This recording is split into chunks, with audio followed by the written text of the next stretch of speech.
डरने के लिए तैयार हो, लेकिन पहले एक झटके वाली खबर सुन लो। क्या तुम्हें पता है कि 80% लोग हमारी कहानियां तो बहुत पसंद करते हैं, लेकिन अभी तक सब्सक्राइब नहीं किए हैं? हाँ, बिल्कुल सही। अगर तुम भी उन 80% में से हो, तो हमारी एक छोटी सी गुजारिश है। बस नीचे स्क्रॉल करो और सब्सक्राइब बटन दबा दो, और साथ ही बेल आइकॉन भी दबा दो, ताकि हमारे नए डरावने अपलोड्स कभी मिस ना हो। ये छोटा सा काम है, लेकिन हमारे लिए बहुत मायने रखता है। चलो, हमारे खौफनाक कम्युनिटी में शामिल हो जाओ और डरने के लिए तैयार हो जाओ। रुको, क्योंकि आज की डरावनी कहानी बस शुरू होने वाली है। मजा मत छोड़ो। उत्तर प्रदेश का एक छोटा सा गांव, चारों तरफ सन्नाटा, अंधेरी रात, चांद भी बादलों में छुपा हुआ था। ठंडी हवा में पेड़ों की सूखी पत्तियां सरसरा रही थी। दीपावली की रात थी, लेकिन गांव में सन्नाटा पसरा हुआ था। गांव के बाहर एक पहाड़ी पर एक पुरानी हवेली थी, सालों से बंद। लोग कहते थे कि यह हवेली भूतिया है, यहां कोई नहीं जाता था। गांव वाले उस हवेली से डरते थे। कहते थे कि वहां एक आत्मा रहती है, मंजुलिका। मंजुलिका एक खूबसूरत लड़की थी। गाने और नाचने का उसे बहुत शौक था। उसका दिल बहुत बड़ा था, लेकिन किस्मत को कुछ और ही मंजूर था। उसके ही पिता ने उसे कैद कर दिया था।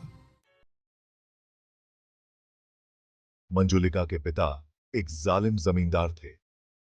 उन्होंने मंजुलिका को प्यार करने की सजा दी थी। उसे हवेली में बंद कर दिया था।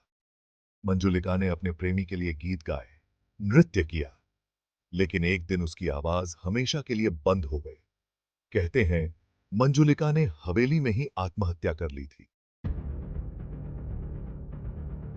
दीपावली की इस रात गांव के 5 दोस्तों ने हवेली जाने का फैसला किया।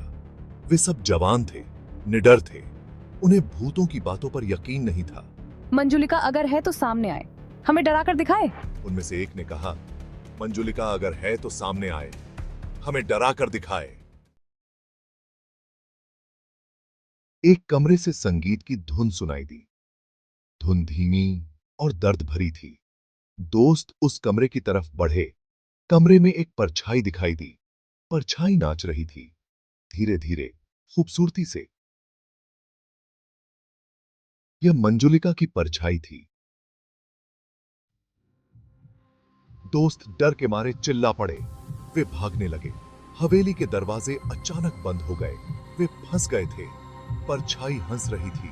यह एक भयानक हंसी थी। मंजुलिका उन्हें जाने नहीं देना चाहती थी। उसने बदला लेने की ठानी थी। अगली सुबह गांव वाले हवेली के पास पहुंचे। हवेली खाली थी। दोस्त गायब थे। उनका कोई पता नहीं चला। केवल उनकी चीखें हवा में गूंज रही थीं। गांव वाले समझ गए कि मंजुलिका ने अपना बदला ले लिया है। उस दिन के बाद से कोई भी हवेली के पास नहीं गया। मंजुलिका की कहानी एक चेतावनी बन गई। एक चेतावनी कि आत्माओं को परेशान नहीं करना चाहिए, क्योंकि जो लोग मंजुलिका को खोजते हैं, मंजुलिका उन्हें ढूंढ लेती है।